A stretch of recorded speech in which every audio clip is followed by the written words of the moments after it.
Greetings in Igbo. Ekele n'Igbo. English. How are you? In Igbo you say kedu. Kedu means short form of how are you.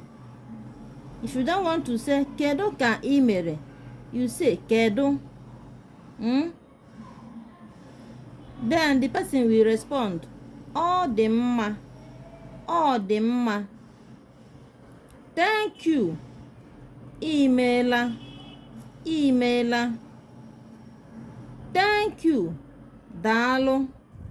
If you don't want to say daalụ, if I say thank you, either you say imeela or you say daalụ, the same thing. Bye. Ka ọ dị. In Igbo, it is ka ọ dị. Bye. Ka emesie.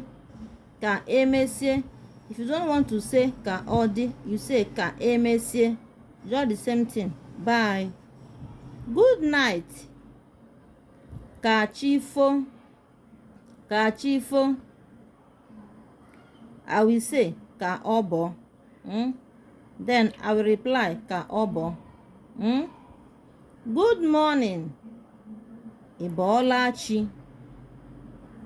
Good morning. In Igbo you say ị bọọla chi. Then I will reply ị bọọla chi. I will then ask you again ị bọọla chi. Some are saying ị saala chi makwa n'ụtụtụ ọma. Welcome. Welcome. Nnọọ. In Igbo, welcome is nnọọ. Hi. In Igbo, ndewo. Well done. Well done. Jisie ike. Jisie ike. Ngwanụ ka emesienụ.